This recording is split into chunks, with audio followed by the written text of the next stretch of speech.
നിതിൻ രാജിന്റെ വീട്ടിലെത്തി കണ്ണൂർ അഞ്ചരക്കണ്ടി ദന്തൽ കോളേജിലെ സഹപാഠികൾ. ആരോപണ വിധേയനായ അധ്യാപകൻ ഡോക്ടർ എം.കെ. റാമിനെതിരെ ഗുരുതര വെളിപ്പെടുത്തലുകളാണ് സഹപാഠികൾ നടത്തിയത്.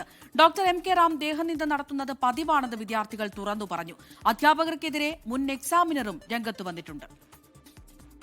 നിതിൻ രാജിന്റെ മരണത്തിൽ അധ്യാപകർ നടത്തിയ കൊടും ക്രൂരതകളെക്കുറിച്ച് ഒടുവിൽ സഹപാഠികൾ തുറന്നു പറയുകയാണ്. തിരുവനന്തപുരം ഉഴമലക്കലിലെ നിതിൻ രാജിന്റെ വീട്ടിലെത്തിയ രണ്ടു സഹപാഠികൾ അനാട്ടമി വിഭാഗം മേധാവി ഡോക്ടർ എം.കെ. റാം നിതിനെ ലക്ഷ്യമിട്ട് അപമാനിച്ചുവെന്ന് തുറന്നു പറഞ്ഞു.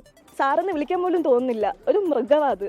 സാറല്ല അത്. ഡെന്റൽ അനാറ്റമിയുടെ കാര്യത്തിൽ നമ്മൾ കംപ്ലൈന്റ് കൊടുത്തിട്ടുണ്ടായിരുന്നു. നിങ്ങൾക്ക് കംപ്ലൈന്റ് കൊടുക്കണമെങ്കിൽ കൊടുക്കാം, അറ്റ് ലാസ്റ്റ് നിങ്ങൾക്ക് തന്നെയാണ് നഷ്ടം എന്നുള്ള രീതിയിൽ പറയാറുണ്ടായിരുന്നു. Doctor MK. റാം മനുഷ്യത്വ വിരുദ്ധ നിലപാടുകളുടെ പേരിൽ നടപടി നേരിട്ടതാണെന്നും വിദ്യാർത്ഥികൾ. നമ്മളുടെ ക്ലാസ്സിൽ പഠിക്കുന്ന സ്റ്റുഡൻസിനെയും കളർ വെച്ച് പറഞ്ഞിട്ടുണ്ട്.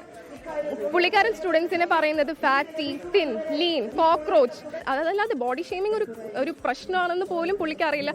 റിലീജിയൻ ചോദിക്കുന്ന ഒരു സംഭവമുണ്ട്, പേരൻസിന്റെ ഇൻകം, അവരുടെ ജോലി, അങ്ങനെ പറ്റി ചോദിക്കുന്ന ഒരു ഇതുണ്ട്. കോളേജിലെ മുൻ എക്സാമിനർ ഡോക്ടർ ഔസാഫ് ഹസനും വിദ്യാർത്ഥികളുടെ വെളിപ്പെടുത്തലുകൾ ശരിവെക്കുന്നു. നേരത്തെയും ഉണ്ടായിട്ടുണ്ട് എന്നുള്ളതാണ് ഇപ്പോൾ തെളിഞ്ഞുകൊണ്ടിരിക്കുന്നത്. കുട്ടികൾ പറഞ്ഞുകൊണ്ടിരിക്കുകയാണ്. പലരും അത് പുറത്ത് പറയാൻ മടിക്കുകയാണ്. കുട്ടികൾ അവരൊക്കെ പല പൊസിഷനിലും എത്തിയിട്ടുള്ള കുട്ടികളാണ്. അപ്പോൾ ഇപ്പം കുറച്ച് നേരത്തെ തന്നെ ഡൽഹിയിൽ നിന്നൊരു ഫോൺ വന്നു. ആ കുട്ടിയും ഇത് തന്നെയാണ് പറഞ്ഞത്, സാറിന് എത്ര വേണം, ഞാൻ ആ ഗ്രൂപ്പിൽ കയറിയിട്ട് മൊത്തത്തിൽ അയച്ചു തരാം. മകൻ അനുഭവിച്ച കാര്യങ്ങളാണ് വിദ്യാർത്ഥികൾ തുറന്നു പറഞ്ഞത് എന്ന നിതിൻ രാജിന്റെ പിതാവ് രാജൻ. ഇപ്പോഴെങ്കിലും ഒരു കുട്ടിക്കെങ്കിലും മുന്നോട്ട് വരാൻ നിതിൻ മുഖാന്തരം കഴിഞ്ഞല്ലോ.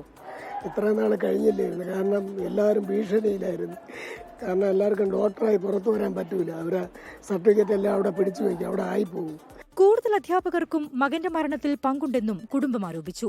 നിതിൻ രാജിന്റെ മരണത്തിൽ ഇന്ന് ക്ലാസുകൾ ബഹിഷ്കരിച്ച് വിദ്യാർത്ഥികൾ പ്രതിഷേധിച്ചു. നിതിൻ രാജ് മരിച്ച് 3 ദിവസം കഴിഞ്ഞിട്ടും കോളേജിൽ അനുശോചന യോഗം നടത്താത്തതിലുള്ള പ്രതിഷേധവും വിദ്യാർത്ഥികൾ പങ്കുവച്ചു. 24 കണ്ണൂർ, തിരുവനന്തപുരം.